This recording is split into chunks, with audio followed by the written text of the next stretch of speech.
Hola amigos, bienvenido una vez más a su programa Empoderamiento Personal a través del ajedrez. Ese programa único que a través de la herramienta juego ciencia llamado ajedrez buscamos reflexiones y buscamos un crecimiento personal. En esta oportunidad vamos a tocar un tema fundamental que se llama la voluntad. Porque para que en una partida, para que en la vida usted se desarrolle hasta el final de las mejores condiciones, es necesario, es imprescindible la voluntad. Y por eso la voluntad no solamente es para un jugador de ajedrez, sino la voluntad es para cualquier persona que se quiera desarrollar y crecer en el área personal. Piense por un momento cuántas cosas en la vida usted no ha logrado, quizás por falta de voluntad. Interesante, ¿no? Sí, esa falta de voluntad que de alguna manera era lo que lo impulsaba, lo que lo motivaba para conseguir las cosas. Lamentablemente le tengo una noticia que no es muy buena. Y es que la voluntad no se hereda. Por eso nuestros padres pudieron haber tenido una gran fuerza de voluntad, pero quizás nosotros no la tenemos igual. ¿Y cuál será la razón? Bueno, la razón depende, entre muchas otras cosas, del mapa mental que la persona tenga con referencia a la voluntad. Sí, porque de acuerdo a la creencia de que yo sí puedo, no puedo, de que aquello es muy difícil para mí y no lo voy a alcanzar, pues ya la voluntad empieza a quebrarse. Será muy importante para el desarrollo de la voluntad los modelos que hemos tenido en la vida. ¿Qué quiero decir con eso? Bueno, claro, si yo tengo unos padres donde yo vi una voluntad férrea, donde habían proyectos, donde había un sistema permanente para alcanzar los proyectos, bueno, pues yo tengo lo que se llama, y todos tenemos, las llamadas neuronas espejos. ¿Y qué son las neuronas espejos? Bueno, las neuronas espejos son simplemente unas estructuras cerebrales que lo que hacen es copiar lo que ven. Sí, gracias a las neuronas espejos, por ejemplo, que sabemos que los animales también las tienen, los pájaros como los cuervos, por ejemplo, los monos, los primates, la utilizan con mucha frecuencia. ¿En qué consiste? Bueno, mire, muy sencillo. Usted agarra un cuervo salvaje que nunca ha visto cómo se saca, por ejemplo, de un laberinto un gusano, y nada más el cuervo con ver esa acción una sola vez, ese animal es capaz de repetirla. En otras palabras, hay un súper aprendizaje. Y las neuronas espejo son estructuras que permiten el súper aprendizaje. Te lo voy a explicar de otra forma. Imagínate que hay una caja fuerte. Y en esa caja fuerte hay un dinero. Y hay que sacarlo, es el ejercicio. Pues puede ser que esté todo un día, 2 días, una semana y a veces mucho más. Y la caja fuerte no la logro abrir.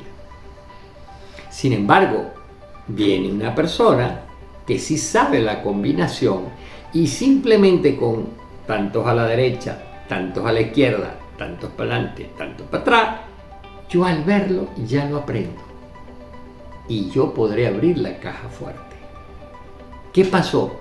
Que yo en un minuto pude aprender lo que quizás me habría costado meses. De eso se trata el superaprendizaje. Así que, definitivamente, cuando un niño está viendo a sus padres, que son personas emprendedoras, que son personas que tienen una metodología, tal vez inconsciente, pero la tienen para lograr los objetivos, y revisaremos cuáles son las cosas que hacen, ese niño puede aprender directamente a través del modelaje a tener más voluntad. Cuando en la casa la voluntad brilla por su ausencia, porque hay desorden, porque hay desorganización, porque las metas no hay muchos impulsos para conseguir cosas y después se quedan en la mitad del camino, también lamentablemente eso se aprende. Así que en nuestro ajedrez, cuando un entrenador está enseñando ajedrez, siempre lo digo, no solamente es la parte técnica, sino que ese entrenador tiene también que transmitir información de cómo el factor humano repercute en el desarrollo y en la calidad de ese jugador. Pues de nada va a servir que sepa mucha técnica si no tiene voluntad. La voluntad es aquello que nos va a permitir permanecer en el tiempo para lograr las metas. Ahora bien, vamos a revisar cuáles son los elementos sobre los cuales se apoya la voluntad. ¿Cuáles son los elementos que tienen que estar presentes obligatoriamente para que la voluntad aparezca y se mantenga? Si esos elementos no aparecen o falta uno, la voluntad cae. Vámonos con el primero. El primero es aquel que hace referencia a esa capacidad que hay que desarrollar para inhibir los impulsos que continuamente llegan a nuestra mente. ¿Qué quiere decir eso? Bueno, ese es el ejemplo típico de esas personas que hoy quieren algo y mañana quieren otra cosa y pasado quieren otra y después quieren otra vez lo mismo y después quieren ir hacia allá y después quieren venir hacia acá. En otras palabras, son como un saltamonte que está brincando de un sitio a otro. Esas son personas que responden a un impulso interno. Son esas personas que de alguna manera hacen caso a la satisfacción inmediata. Y cuando esa satisfacción inmediata es satisfecha, ya como que se aburren y sueltan. Es interesante un estudio famosísimo que puedes revisar en internet que se realizó en la Universidad de Stanford. Y mira los años. En los años 60 se hizo ese estudio. Yo ya lo he nombrado en otros videos anteriores, pero creo que es un buen momento para rescatar la importancia de ese ejercicio, de esa experiencia. Se les colocó a los niños, se llama el efecto del marshmallow. Se les coloca a los niños en un salón y entonces se les da simplemente la oportunidad de comerse un marshmallow, que es un dulce, en forma inmediata cuando el facilitador salga y le dice: si tú te lo quieres comer, te lo comes, no hay problema, te lo comes. Ahora, si tú esperas a que yo venga, que voy a venir dentro de 20 minutos, yo en vez de darte uno te voy a dar dos. Bueno, y el facilitador pues salió del salón y la gran mayoría de los niños, ¿saben qué hicieron? Se comieron directamente el marshmallow. En otras palabras, no esperado. ¿Por qué? Porque el impulso, y es interesante verle las caritas, ¿no? Tenían unas caras, tú sabes, que no, como que no aguantaban, ¿no? Y se comieron su marshmallow y estaban felices comiéndose sus marshmallows. Muy bien, pero había un porcentaje pequeño, por cierto, que no se comió, que no comieron, pero mejor dicho, el marshmallow. Esos niños tuvieron dos. ¿Qué quiere decir eso? Que dentro de la persona existe una inteligencia, una capacidad superior, que es la inteligencia ejecutiva, que es esa parte del cerebro que es capaz de frenar los impulsos y de controlar a esa persona o a ese niño, como estamos viendo. Dice: yo sé y puedo esperar. Hay dentro de mí una fortaleza y hago contacto con esa fortaleza y no lo veo. Bueno, pues lo bonito de ese proyecto es que fue estudiado a continuación por más de 20 años.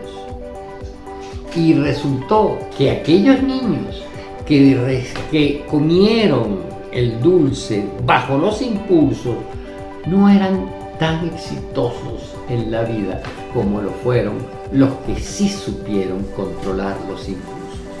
Esto es un experimento extraordinario porque nos lleva ya a concebir que la voluntad tiene que cultivarse desde las etapas iniciales. Por eso los padres, por eso los entrenadores tienen que de alguna manera buscar despertar esa inteligencia ejecutiva para que el niño, para que el participante en ajedrez sepa postergar la satisfacción. ¿Por qué esto es importante? Porque con voluntad vas a pasar muchas horas de entrenamiento que a lo mejor no son agradables, pero se necesita esa perseverancia y aparecerán impulsos como estoy cansado, hoy no quiero, etc. Y si tienes esa inteligencia ejecutiva, pues automáticamente vas a continuar. Por eso, la inhibición de los impulsos es fundamental para mantener la capacidad de desarrollar la motivación. Si usted es capaz de postergar la felicidad y no conformarse con esa satisfacción y felicidad inmediata, usted va a conseguir cosas grandes en la vida. En los niños es frecuente que lo que buscan es comer, comer, comer, comer, comer. Y eso les da una gran satisfacción. Estoy comiendo las piezas y a veces resulta interesante de que prácticamente quedan los reyes solos, porque la satisfacción es comer, comer, comer. Pero vemos que hay niños que empiezan ya no a comer, sino a dar un salto más, a planificar cómo llegarle a ese rey desde un proyecto más complejo y no simplemente comer las piezas. Así que por eso la primera es que nos quedamos con capacidad de inhibir el impulso. Cuando una persona inhibe ese impulso, le da al cerebro un tiempo ¿para qué? Para pensar, para reflexionar. El impulso es no asistir a clase. Pero si el individuo se detiene y desde su cerebro ejecutivo, desde su porción de planificación, de toma de decisiones más profunda, dice, espérate, ¿qué me está pasando? No, si yo quiero conseguir ese entrenamiento, si yo quiero ir a esa competencia, si yo quiero aprender, yo tengo que definitivamente ir. Me guste o no me guste, tenga ganas o no tenga ganas. Es justamente en esta etapa donde podemos diferenciar dos cosas. A menudo hay mucha fuerza de voluntad cuando tenemos motivación. Pero esa motivación, que puede ser grande al principio, en el espacio y tiempo puede ir disminuyendo porque se va agotando ese proceso. Y lo que en un momento dado me tenía súper emocionado, pues después ya no es igual. Así que es ahí donde va a entrar la voluntad. La voluntad es la que me va a permitir hacer lo que tengo que hacer. Fíjense bien, no es lo que debo hacer, sino lo que tengo que hacer para conseguir la meta que he planificado. Si tengo un proyecto, definitivamente yo tengo que dar unos pasos. No es que debo, porque ese debo, al cerebro no le gustan los debos. Al cerebro le gusta conseguir las cosas desde otra dimensión. Por eso el debo resulta muy aburrido y por eso los niños se rebelan ante tantos debos. Pero por el contrario, cuando llevamos a las personas a que comprendan qué es lo que hay que hacer para conseguir, ya la cosa cambia. Por ejemplo, cuando estamos en un proyecto para reducir el peso, porque hay un sobrepeso, obesidad, no es que yo debo de dejar de comer, no, es que tengo que dejar de comer para no tener tantas calorías internas y con eso puedo conseguir no es que debo hacer ejercicio, es que tengo que movilizarme, tengo que hacer ejercicio para quemar ese exceso de energía que se va a transformar en grasa. Así que no parto desde el debo, sino es lo que tengo que hacer. Y cuando estoy en lo que tengo que hacer, ya el me gusta o el no me gusta queda en segundo plano. A veces no nos gusta hacer cosas, pero hay que hacerlas. Yo estoy consciente de que hay toda una corriente psicológica que te dice, mira, no hagas lo que no te gusta. Yo no soy partidario de eso. Muchas veces en mi vida he tenido que hacer cosas que no me gustan, ¿sí? No me gustan, pero hay que hacerlas. Como decía aquel programa, hay trabajos sucios. ¿Y quién los va a hacer? Porque a nadie le gusta ese trabajo sucio. ¿A quién le gusta limpiar una cañería? ¿A quién le gusta barrer el piso? ¿A quién? En general no le gusta a esa gente nada de eso, pero tienen que hacerlo. ¿Y por qué? Porque hay un proyecto detrás. Porque yo limpiando esa cañería, porque yo metido en el fondo del mar haciendo una soldadura que a nadie le puede gustar por el frío, por el peligro que tiene, pues yo voy a conseguir un dinero y con eso voy a mantener una familia. Entonces no es que debo, es que tengo que hacerlo, porque yo sé que soy un buen soldador y tengo que meterme allá abajo a realizar la soldadura. Más bien tengo que dar gracias a Dios que conseguí ese trabajo. Entonces fíjense que el tengo empieza a tener un peso muy grande, mucho más allá de que me gusta y no me gusta. Por eso es que la fuerza de voluntad se mantiene y se sostiene desde el tener que hacerlo, me guste o no me guste. Luego tenemos otro elemento importante, que la voluntad necesita de eso porque si no, se cae. ¿Y qué es? La decisión. Sí, la decisión. ¿Por qué? Porque simplemente hay personas que saben que tienen que hacer eso, pero no dan el salto de decidir lo que tienen que hacer. La decisión causa en el cerebro un gasto energético impresionante, porque con frecuencia está jugándose dos elementos. El lo quiero y no lo quiero. Lo tengo que hacer, pero esa vocecita oscura de la comodidad no vale, la postergación, no lo hacemos después, etc. Entonces sucede que en la decisión hay dos elementos fundamentales que deben estar unidos, así como estos dos dedos. Estos dos dedos así, que es la decisión y la acción. Sí, decisión y acción. Tienen que estar juntos. Pero lamentablemente a veces las personas toman una falsa decisión. Y yo llamo falsa decisión en el sentido de que han decidido algo, pero no lo accionan. En otras palabras, no hay movimiento, no hay energía, no hay esfuerzo, no hay direccionalidad, pero tomaron la decisión. Esa decisión es que está tomada, pero resulta que no tiene acción. Muchas veces, y cuando tengo pacientes en terapia, en separación de pareja, lo primero que yo le digo a la persona, y por regla general se lo digo es a la mujer, porque la mujer es la que toma decisión de irse, la mujer es la que toma la decisión de romper el esquema a veces tóxico, pues le digo, ya tú has decidido dejar a ese hombre, ya tú lo sabes, ya has decidido, porque sabes que si continúas con él, esa persona no te va a dar ninguna satisfacción, protección, ya se perdió. Llegó el momento de lo que yo les digo despedida. ¿Qué quiere decir despedida? Que no tengo más nada que pedirte. Ya no tengo más nada.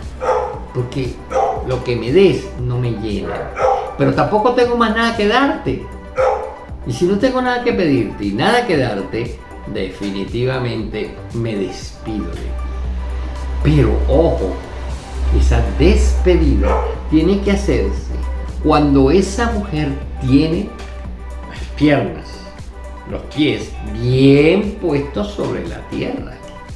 Porque si esa acción se toma cuando todavía no tiene un sustrato económico fijo, fuerte, va a caer en desgracias a raíz de esa decisión. Por lo tanto, es imprescindible y necesario que tenga un soporte económico generado por ella para después poder dar ese paso. Así que fíjense aquí, la decisión se tomó, pero la acción a veces puede tardar un tiempo mientras se organiza y, por ejemplo, consigue un trabajo. Cuando ya consigues un trabajo, entonces ahora sí puedes tomar la acción de esa decisión que a lo mejor se hizo desde el año pasado. Yo me voy a separar.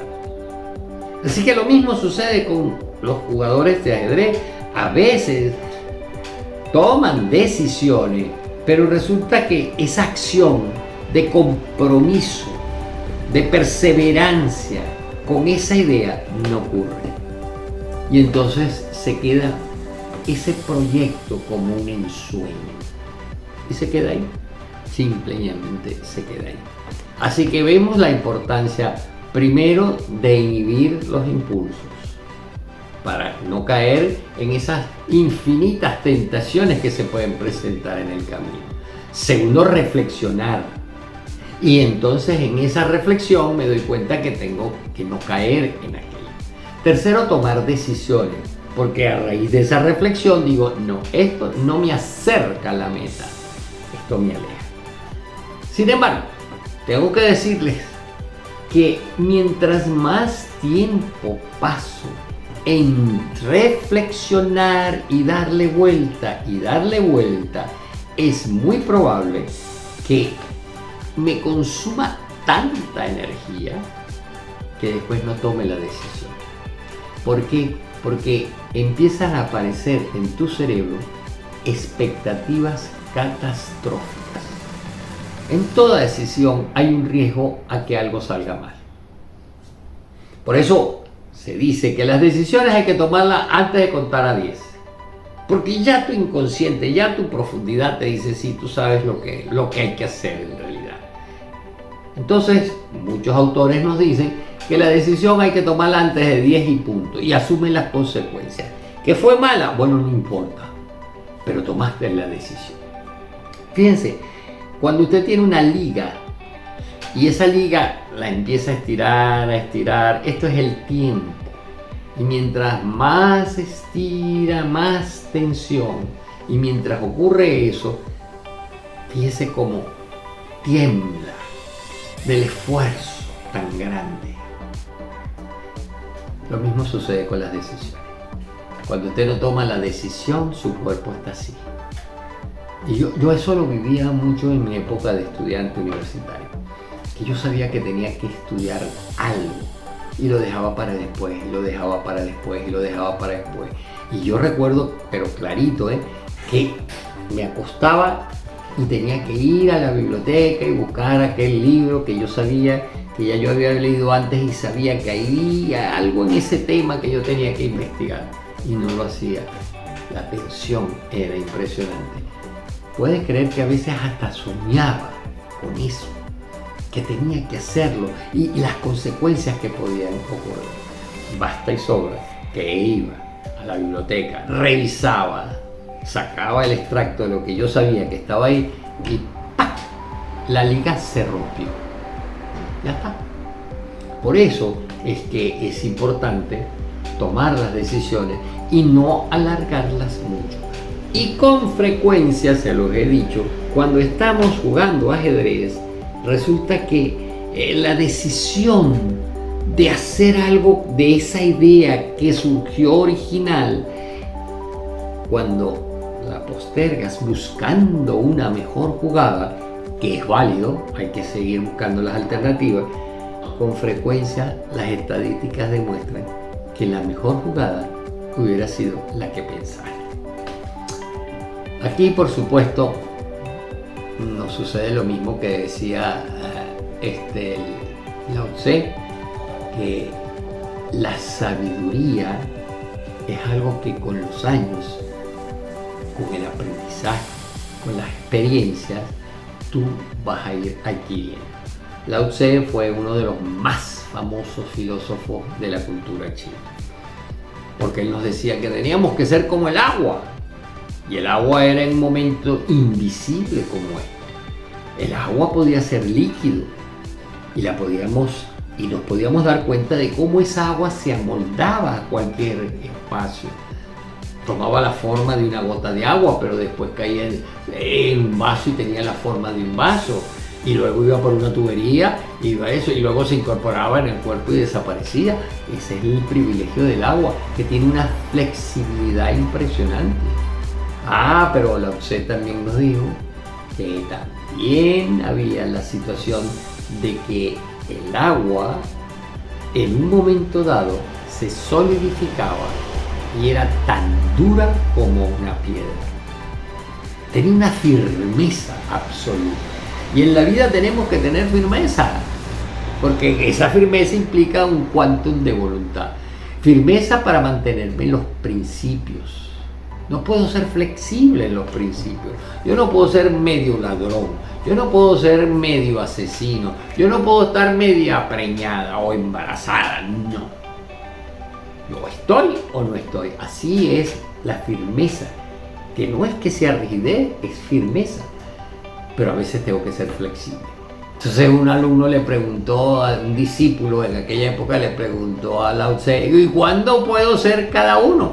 Y Lao Tse le dijo, esa es el acto de la sabiduría, porque a veces tienes que ser invisible. Qué importante cuando ese entrenador de ajedrez que ha enseñado, que ha dado una lección y que ahora le coloca un ejercicio, suelta al alumno, al participante, para que él encuentre la solución y se queda callado, no dice nada, es invisible. Y lo bueno de esto es que cuando un gerente hace eso con su equipo de trabajo, lo bueno de eso es que cuando un entrenador hace con eso, si ese joven encuentra o ese equipo encuentra la solución, hay un sentimiento de logro por el equipo extraordinario. Por lo tanto, en ese momento ellos sienten que ellos lo han conseguido. Eso es trascendental, muy diferente a cuando damos la solución. Por eso cuando mandamos problemas de ajedrez, cuando son difíciles, la gente quiere ya la solución, ya. Y ahí falla la fuerza de voluntad. Sigue. Y eres invisible hasta que lo consigues. A veces hay que ser flexible. Y digo, bueno, mira, por ahí no va la cosa. Prueba por otra idea. Estoy siendo flexible. Entonces, ¿cuándo ser cada uno? Entonces Lao Tse le dijo, mira, si te quedas invisible siempre, estás mal. Si te quedas flexible siempre, no vas a tener buenos resultados. Y si eres duro, seguro que te van a rechazar. Entonces, ¿cuándo ser? Eso te lo da la sabiduría. Por eso la sabiduría es ese arte de saber cuándo hablar, cuándo callar, qué es lo que tengo que decir, qué es lo que tengo que no decir. Por eso es que, y me voy para otro extremo, una mujer con edad es una mujer extraordinariamente interesante, extraordinariamente encantadora. ¿Por qué? Porque tiene experiencia. Y esa experiencia la hace hermosa, porque sabe cuándo, cómo y dónde hacer las cosas.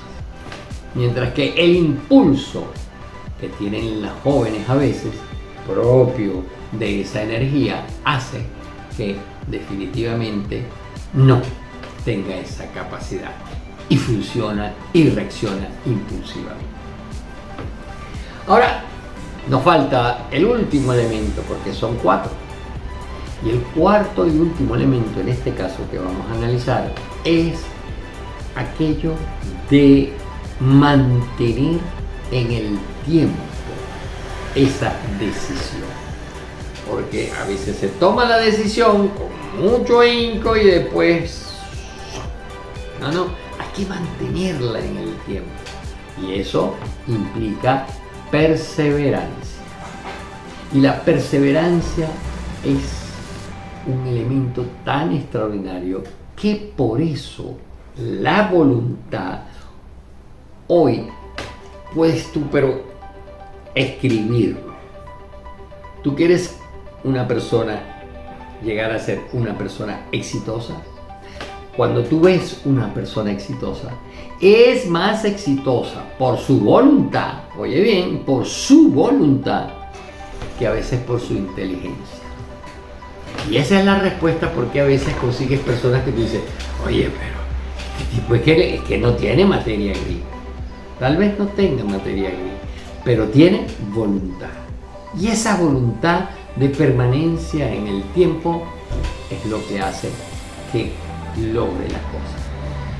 Hay una película famosa que se llamaba Forrest Gump, donde un individuo que también no es que brillara por una gran inteligencia, pues resulta que conseguía las cosas, pero de una manera increíble.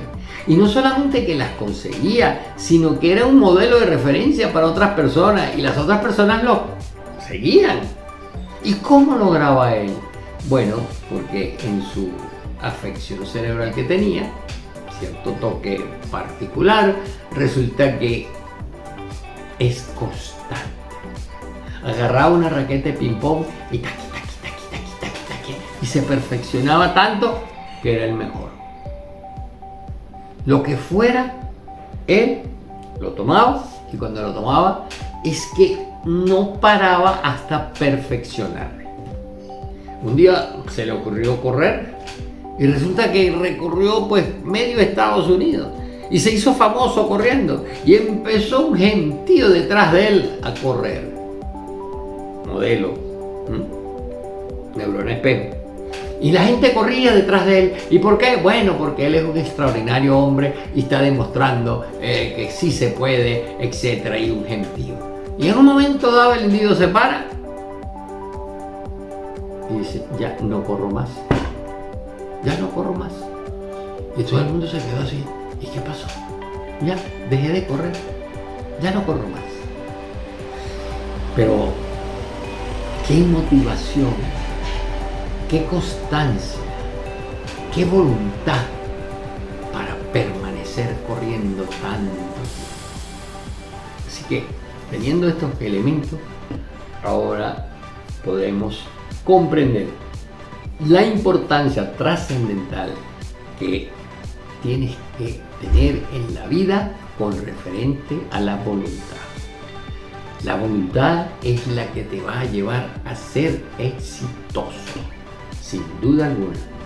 La voluntad es aquello que de alguna manera te acerca con mucha seguridad a obtener el éxito. Ahora, ¿cómo aumentamos nuestra voluntad? ¿Qué podemos hacer para aumentar nuestra voluntad? Bueno, hay varias cositas que podemos hacer. Por ejemplo, la voluntad, como depende del cerebro, cuando tenemos que enfrentarnos ante cosas muy grandes, una buena técnica es dividirla en pequeños. Si lo que quieres es perder peso y perder 20 kilos, eso no lo puedes lograr de un solo golpe. Entonces plantéate, por ejemplo, cada semana perder medio kilo. Nada más. Y tu cerebro va a tomar ese reto como un elemento fácil de conseguir. Tendrás que tener voluntad, por supuesto, para lograrlo, pero es una meta que es, entre comillas, mucho más fácil que perder aquellos 20 kilos. Olvídate de los 20 kilos, concéntrate en esto. Lo mismo sucede en el ajedrez. Cuando estás jugando ajedrez, concéntrate en el momento, en el aquí y en el ahora. Ponle la voluntad en este momento para resolver la posición y sacarle provecho. Eso. Voluntad en el instante, voluntad en el aquí y el ahora. Y seguramente, dividiendo las actividades, el proyecto, en cosas más simples, tú vas a tener más éxito. Hay otras técnicas también, y es que de alguna manera cuando tú haces ejercicios, de alguna manera cuando tú meditas, cuando tú haces mindfulness, que tu cerebro pasa del estado beta, que es el estado activo, al estado alfa, ocurren cosas maravillosas en el cerebro. Y una de ellas es la neuroplasticidad. Las personas que practican eso automáticamente van desarrollando más voluntad, porque la misma voluntad que tú tienes que desarrollar para sentarte todos los días a meditar es la voluntad que tú vas a necesitar para hacer otras cosas. Así que si tú logras reforzar tu voluntad en cosas pequeñas, puedes conseguir después cosas grandes. Pero aparte de eso, la neurociencia nos dice que cuando haces estas actividades de meditación, de mindfulness, etc., pues resulta que la zona gris del cerebro se amplifica, inclusive llega, por decirlo así, a dominar la zona emocional. Por eso es que una persona entrenada con mindfulness está en la atención, observación permanente. Y es un individuo que responde muchísimo, pero muchísimo mejor, con mucha más efectividad, con mucha más calma ante los impulsos y elementos externos. Porque recuerda que aquellos impulsos, aquellos estímulos, pueden ser los propios internos. O sea, cuando tú empiezas a pensar en un individuo que esté siendo a dieta, en papas fritas, en hamburguesas, en comida chatarra, ya está perdiendo. Porque ante esa fuerza de ese estímulo tan grande, pues ya perdimos. Fíjate que eso se originó desde adentro. Desde afuera puede decir que va manejando y pasa por un centro comercial y tiene que comprar algo, un pantalón, y de repente ¡pum!, se encuentra con un producto, con un centro comercial, con una tienda donde venden esas hamburguesas.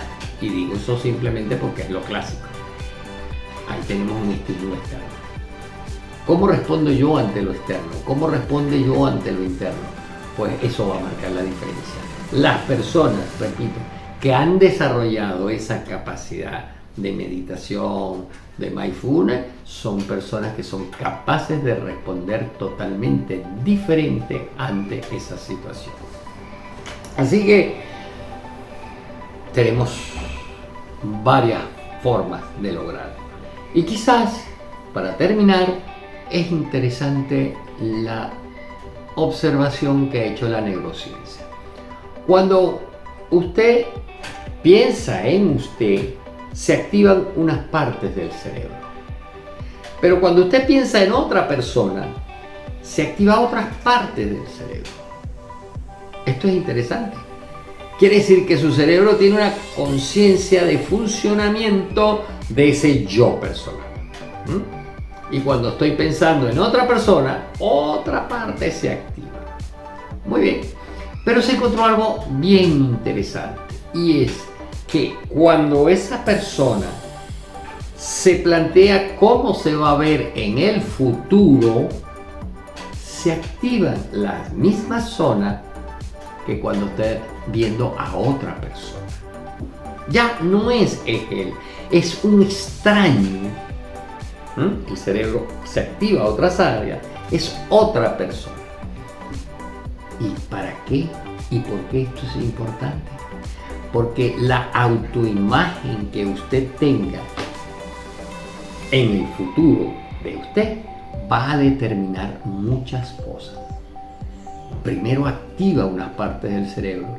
Por eso es importante que usted se vea ya recibiendo un título. Por eso es importante que usted se vea que ha perdido peso. Por eso es importante que usted se vea campeón. Por eso es importante que usted se vea en positivo en el futuro. Y eso genera ya dopamina. Eso genera voluntad para lograr eso. Así que esas personas que son exitosas en la vida, seguro se han proyectado en el tiempo, se han visto ganadores. Y eso hasta en el golf lo hemos comprobado. Cuando el individuo ve dónde va a caer la pelota, el hoyo, y ve la trayectoria y siente y cree que ha caído, esas personas al lanzar la pelota, al golpearla, se acercan mucho más al hoyo que aquellas que simplemente ¡pac!, dan aquel golpe desde la indiferencia. Por eso su voluntad puede aumentar significativamente cuando usted se ve como se ve, exitoso.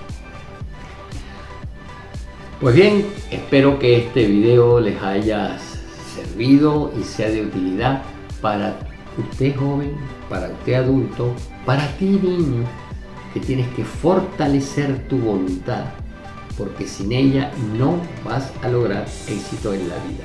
No solo ser un buen jugador de ajedrez, sino ser un exitoso en la vida. Tú que me estás escuchando, pequeño, tienes muchos, entre comillas, enemigos. Uno de ellos puede ser los elementos distractores, como quedarte pegado a un celular, a una tableta, a un computador, y eso te lleva por un camino donde es necesario tu fuerza de voluntad, es necesario dejar esos impulsos que tienes una adicción, para decir no. Le voy a dedicar 1 hora diaria, por lo menos, al ajedrez.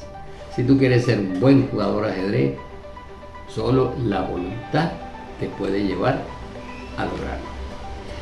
Agradecido como siempre, y aquí están mis redes, a través de las cuales pues siempre estoy dispuesto a escucharlos, a contestar las preguntas que tengan y las sugerencias.